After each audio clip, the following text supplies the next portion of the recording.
the belief that Iran may sit on or near a functioning stargate. Somewhere beneath Iran's deserts, mountains, or ancient ruins lies a technological or energetic portal, a gateway capable of allowing advanced beings, interdimensional travelers, or unknown intelligences to move between worlds. Some theorists suggest that Iran is not home to a single portal, but part of a larger network of energetic or technological gateways stretching across the Middle East. They describe the Iranian plateau as a stargate corridor, a region where sacred geometry, ancient temples, magnetic anomalies, and underground structures supposedly converge. This theory focuses on the mountain regions along the Iran-Iraq border, particularly the rugged terrain associated with ancient Elamite and Mesopotamian interaction. Some spiritual or esoteric systems describe this area as containing a major planetary gateway, sometimes labeled a dimensional gate or energy node believed to influence global events.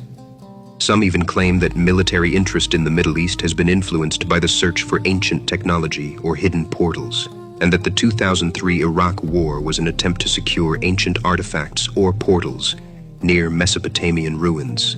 What if the conflicts we see on the surface are not only about borders, oil, or ideology? What if certain lands have been contested for thousands of years for reasons far older and far stranger? Across the ancient world, there existed a persistent idea that the earth was not simply rock and soil, but a living system, a body. Many traditions described invisible currents flowing across the planet, lines of force connecting mountains, deserts, temples, and sacred cities. Today, these are often called ley lines, but the idea itself is much older. Egyptian priests spoke of power centers aligned with the stars. Sumerian traditions connected divine authority to specific landscapes.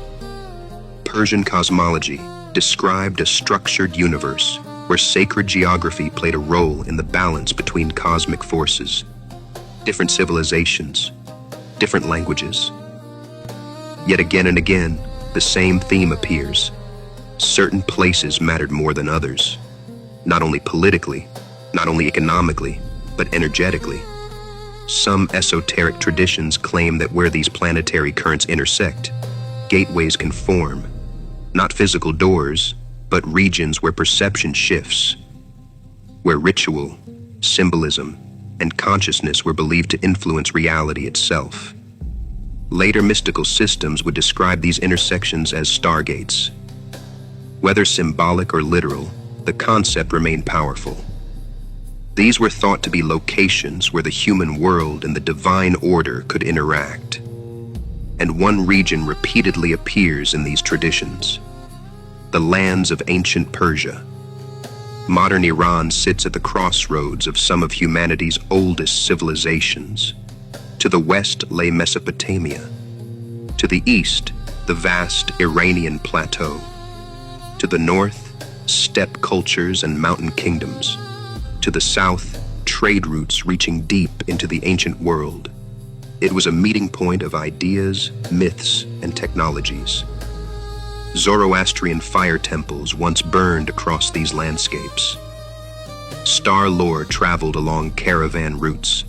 Sacred mountains and desert shrines became focal points for ritual and kingship. Some later occult traditions began to suggest that this region stood on a major node of the Earth's energetic network, a convergence point where ancient cultures sensed unusual power. Whether this was geology, psychology, or something more mysterious, the belief itself endured. Then there is Atlantis. In later myth and speculative history, Atlantis was not only described as a lost civilization, but as a culture that understood resonance, sound, geometry, alignment. Temples were said to be constructed in precise locations. Pyramids, ziggurats, stone circles, not randomly placed, but positioned in ways that reflected both the sky above and the earth below. In this view, the planet itself functioned as a kind of system, a network. Sacred sites acted as nodes, stabilizing or amplifying forces that ancient people believed shaped reality. When Atlantis fell, according to legend, this knowledge fragmented. Structures remained. Traditions survived in altered form.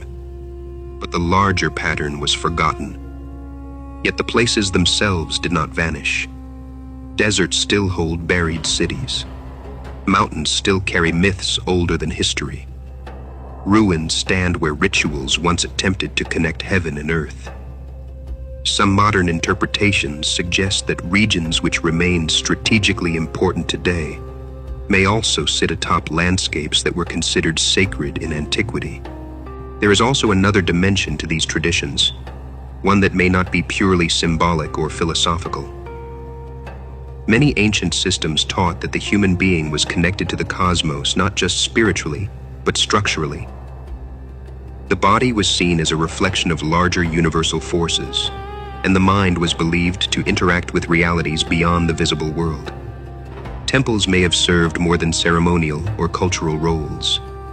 Their precise construction, astronomical alignments, and unusual placement across vast distances suggest the possibility that they were components of a larger system, one that ancient societies only partially understood, yet carefully preserved.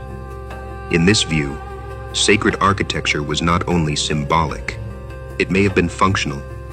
The idea of stargates, long dismissed as myth, could represent memories of technologies or mechanisms designed to alter perception, manipulate energy, or even facilitate movement between distant regions or realms. What later traditions described in spiritual language may have originated from encounters with phenomena that were real, but no longer fully understood. As above, so below, a phrase preserved in Hermetic writings, reflects a world view in which the sky and the earth operated in synchrony. If ancient builders intentionally mirrored celestial patterns on the ground, it raises a deeper question. Were they simply expressing belief?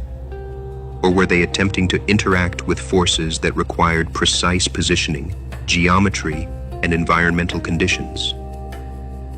The persistence of stories about lost grids, sacred nodes, and ancient gates may point toward fragments of a technological framework that once shaped how civilizations organized their landscapes.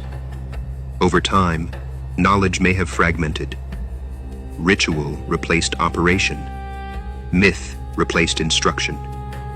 Yet the structures themselves endured. Today, ruins still stand in deserts, mountains, and remote valleys, silent witnesses to intentions that modern archaeology has not fully explained. The myths remain, the alignments remain, and the question remains. Were these only symbolic expressions of humanity's search for meaning, or traces of systems built to access powers that have long since been forgotten?